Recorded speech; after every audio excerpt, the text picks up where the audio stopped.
बिस्मिल्लाहिर्रहमानिर्रहीम, अस्सलाम वालेकुम नाज़रीन, आप देख रहे हैं द लास्ट स्टार। मैं हूँ यासिर रशीद और मेरे साथ हैं सीनियर सहाफ़ी राना मोहम्मद अजीम साहब। नाज़रीन, आज पाकिस्तान समेत दुनिया भर में बसने वाले कश्मीरी और पाकिस्तानी अवाम ने यौम इस्तेहसाल कश्मीर मनाया। इस मौके पर पाकिस्तान के अंदर और दुनिया भर में मुकीम कश्मीरियों ने रैलीज़ निकाली और दुनिया को ये बावर कराने की कोशिश की कि भारतीय जुल्म जबर को जो 2 साल मुकम्मल हो चुके हैं, आईनी हैसियत को जो तब्दील कर दिया गया है, उसको उसकी असल हालत में बहाल किया जाए। वज़ीर आज़म इमरान खान ने आज OIC के वफ़द से भी मुलाकात की है और उसमें इस अज़्म का इयादा किया है कि तमाम मुस्लिम उम्मा को मुत्तहिद होकर दुनिया को यह पैगाम देना होगा कि कश्मीर और मसला फ़लस्तीन का हल बेहद ज़रूरी है। इसके अलावा साबिक़ वज़ीर आज़म मियां मोहम्मद नवाज शरीफ जो इस वक्त बरतानिया में मुकीम है, बरतानिया ने उनके पासपोर्ट की जो तनसीख थी पाकिस्तानी हुकूमत की जानिब से, तो उसकी बिना पर वीज़े की मियाद में मुद्दत में इजाफे को मुस्तरद कर दिया गया है। तो ट्रिब्यूनल में उनके वकला की जानिब से एक दरख्वास्त भी दायर की गई है। आज के प्रोग्राम में इस सब बातों पर डिस्कस भी करेंगे, लेकिन प्रोग्राम का आगाज करते हैं एक अहम खबर के साथ कि लाहौर के इलाके हंजरवाल से 4 बच्चियां जो अगवा हो गई थी, बड़ी तगोदो के बाद, वज़ीर आला और IG के अहकामात के बाद जब उनको ढूंढने का फैसला किया गया तो वो बच्चियां बाजियाब करवाई गईं, जिसके बाद होशरुबा इंकशाफात सामने आए कि उन बच्चियों को पैसों के एवज बेच दिया गया। 1 लाख में किसी बच्ची को बेचा, किसी को 3 लाख में बेचा और उसने आगे किसी को बेच दिया। अब जो 6 मुल्जिमान हैं वो ज़ेर हिरासत हैं। 6 मुल्जिमान को जिस्मानी रिमांड पर पुलिस के हवाले कर दिया गया है। 2 खवातीन भी हैं जिनको जुडिशल रिमांड पर जेल मुंतकिल कर दिया गया है। तो इसमें होशरुबा मजीद इंकशाफात क्या है जो मंजर आम पे आना बाकी हैं। राना साहब की तरफ बढ़ते हैं। राना साहब, ये गिरोह कौन सा था, मुनज़्ज़म गैंग था, इससे पहले कितनी कार्रवाइयों में मुलव्वस रहा? बिस्मिल्लाहिर्रहमानिर्रहीम, अस्सलातु वस्सलामु अलैका या सय्यदी या रसूल अल्लाह, अस्सलातु वस्सलामु अलैका या सय्यदी या हबीबल्लाह। देखें यासर, तमाम TV चैनल में प्रोग्राम सियासी चल रहे हैं, सियासत पे बात हो रही है, दीगर मामलात पे बात हो रही है, मियाँ नवाज शरीफ के वीज़े की तोसी ना होने पर बात हो रही है, लेकिन असल मसला जो इस पाकिस्तान के अंदर एक बहुत बड़ा मसला था, ये एक छोटा मसला नहीं था कि लाहौर से 4 बच्चियाँ घर से नाराज़ होकर निकलती हैं, रिक्शा ड्राइवर के हाथ चढ़ते जड़ जाती हैं, वो उन्हें अपने रात एक घर अपने घर रखता है, सुबह एक शख्स आता है उसके साथ लेकर साहिवाल तक चले जाते हैं, वहाँ जाकर उन्हें फ़रोख्त कर दिया जाता है, एक के बहाने में उन्हें रखा जाता है, वहाँ से फिर वो बरामद हो जाती हैं। ये सारा एक मामला, यासर क्या ये छोटा मामला है? क्या ये पूरे पंजाब में या पूरे पाकिस्तान में एक ऐसी जगह थी जिस्म फरोशी का एक ऐसा अड्डा था जहाँ पर यह काम हो रहा है? यासर ऐसा नहीं है। ये मेरे पास एक लिस्ट मौजूद है। इस लिस्ट के मुताबिक सिर्फ पंजाब के अंदर 1000 से ज़ायद बड़े जिस्म फरोशी के अड्डे हैं। सिंध में 2700 जिस्म फरोशी के अड्डे हैं बड़े। ये बहुत थोड़े बता रहा हूँ आपको। ये 2 बड़े सूबों की भी मैं बात कर रहा हूँ। KPK को छोड़ दें, बलोचिस्तान को साइड पे कर दें। आज पुलिस ने बाजियाब करा ली, कोई शक नहीं, पुलिस ने बड़ी मेहनत की, बाजियाब करा लिया गया। बाजियाब कराने के बाद मैं आज हकायक से पर्दा उठाना चाहता हूँ और मैं IG पंजाब से कहूँगा और वज़ीर आला पंजाब से कहूँगा कि वज़ीर आला साहब, कोई शक नहीं आपके एक्शन पर और IG साहब के एक्शन पर। फौरी तौर पर पुलिस हरकत में तो आ गई, लेकिन ज़रा मुझे एक बात तो बता दें, हकायक क्यों छुपाया जा रहा है? वो मुल्ज़म जिसको आप कह रहे हैं कि उसने 1 लाख में या 2 लाख में या 3 लाख में एक बच्ची को बेचा है, यानी एक बच्ची का 1-1 लाख में सौदा तय कर दिया, क्या वो मुल्ज़म इन बच्चियों को वहां ले जाने के बाद एक दफ़ा गिरफ्तार नहीं हुआ?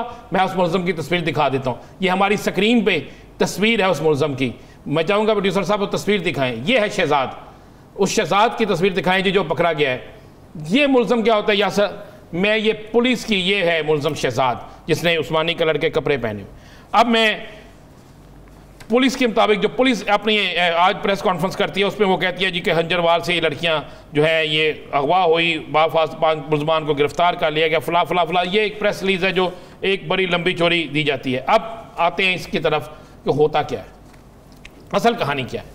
ये लड़कियां जब घर से निकलती हैं, वाकई वो रिक्शा ड्राइवर जो है इन्हें पकड़ता है। रिक्शा ड्राइवर बाकायदा एक सहूलतकार है उस ग्रोह का, उस माफिया का जो मुख्तलिफ जगहों पे लड़कियों को फ़रोख्त करते हैं। ये रिक्शा ड्राइवर ज़्यादातर रात के वक्त ही सड़कों पे निकलता है और एक नहीं है, ये कम से कम 100 रिक्शा ड्राइवर हैं जो निकलते हैं। फिर देखते हैं कि औरत खड़ी है, उसको बिठाते हैं, पूछते हैं, बातें करते करते पता चलता है ये घर से भागी हुई है या ये लावारिस है या कोई मामला है। फिर उसे इसी तरह कोई ना कोई ख्वाब दिखाते हैं, फिर किसी ना किसी जगह किसी ना किसी का बहाने में उसे फरोख्त कर दिया जाता है। ये एक पूरा एक नेटवर्क है।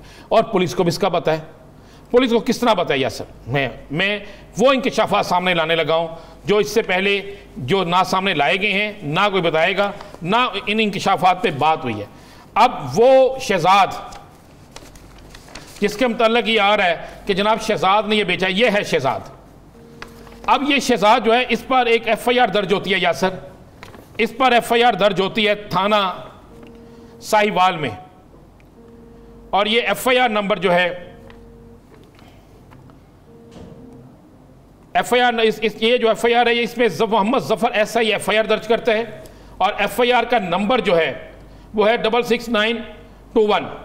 ये थाना गल्ला मंडी साहिवाल में ये एक FIR दर्ज होती है। ये कब की है? ये 2 तारीख को FIR दर्ज होती है। ये मैं नहीं कह रहा, ये 2 तारीख जनाब, ये 2 दिन पहले 2 दिन पहले एक FIR दर्ज होती है। इस FIR के मुताबिक 2/8/2021 5:20 PM, ये आप देख लें, ये सामने हमारी स्क्रीन पे आ रहा है।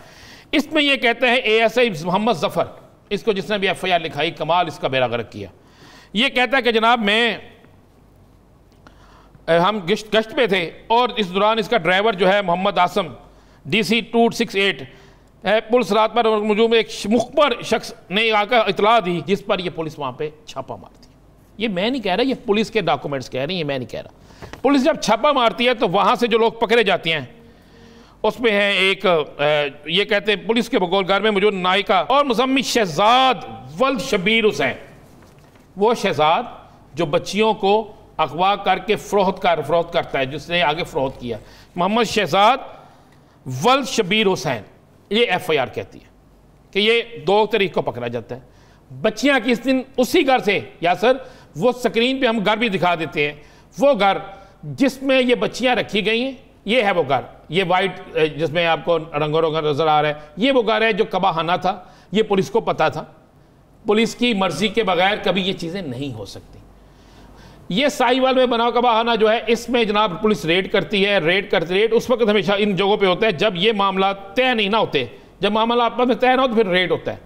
चले मान ले पुलिस ने जेन्युइन रेड किया, पुलिस रेड करती है, हमारे जरा इस बात को कंफर्म करते हैं कि उस वक्त ये बच्चियां जो पुलिस के मुताबिक, आज की प्रेस कॉन्फ्रेंस के मुताबिक, कि 1 और 2 की रात को साहिवाल पहुंच जाती हैं, ये बच्चियां उस घर के अंदर मौजूद होती हैं। जैसा जब रेड होता है, पुलिस बाकियों को तो ले जाती है, इन 4 बच्चियों को, इन 4 छोटी बच्चियों को कुछ नहीं कहा जाता, इनके मतलब पूछा नहीं जाता कि ये कौन है, कहां से आई, ये इस कबाखाना में क्या कर रही थी, या सर पूछा ही नहीं जाता।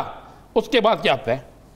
उसके बाद यही ASI साहब, यही थाना, यही सब कुछ जो है एक और FIR देते हैं, एक और कबाखाने पे छापा मारते हैं। वो उसका भी 2/8/2021 और वो 4:55 पे है उस FIR में। ये हमारी स्क्रीन पे FIR 4:55 शाम के PM। पहला जो है वो है 5:20 PM, यानी उससे पहले ये छापा उससे पहले। अब उसमें भी यही सारा कुछ सेम चल रहा है। इसी तरह एक और, जिसे हम क्या कह सकते हैं, है ना, कह सकते हैं बुराई का अड्डा कह सकते हैं, वहाँ पे छापा मारता है, वहाँ से कुछ लोग पकड़े जाते हैं, कुछ भाग जाते हैं। अब मुझे एक बात है, 2 FIR एक शख्स दे रहा है, फासला क्या, टाइमिंग क्या रख रहा है? एक FIR जो है, पहली FIR वो 1 घंटे का, 1 घंटे का नहीं, 1 घंटा भी नहीं है, क्या हो गया आपको, 4:55 PM और दूसरी 5:20 PM। कितने मिनट का फास्ट टाइम? यानी उसने 25 मिनट के अंदर 2 जगहों पे छापे मार के मुकदमे भी दर्ज हो गए। ओके हो गया, ये अच्छा, छापे मारे, मुकदमे दर्ज हो गए, ओके हो गया। अब पूछा क्यों नहीं गया कि वो 4 बच्चियां जो उस घर में थी वो किसकी थी? इस शहजाद से क्यों नहीं पूछा गया कि भाई तुम कौन है, तू यहां पे किस नियत से आया था, ये जो औरतें थी यहां कहां से लाई थे? अगले दिन उसी शहजाद की जमानत भी हो जाती है जनाब, फिर जमानत हो जाती है 3 तारीख को। हाँ जनाब, 3 को जमानत हो जाती है। ये मैं नहीं कह रहा, ये सारे सबूत मौजूद हैं, FIR कह रही है, वहां की पुलिस कह रही है, सब कुछ। अब उसके बाद पुलिस के बगौल के शहजाद ही बाहर निकल के 15 पे कॉल करता है कि वहां पे लड़कियां हैं। चूंकि होता क्या है, अब मैं अगली कहानी भी बता देता हूं। जब IG पंजाब और वज़ीर आला पंजाब इस पर नोटिस लेते हैं तो एक मरासला जो पूरे पंजाब की तमाम पुलिस को जारी होता है, जिसमें तस्वीर भी जाती हैं कि हर थाना जो है वो अपनी हदूद में देखे ये लोग तो नहीं हैं।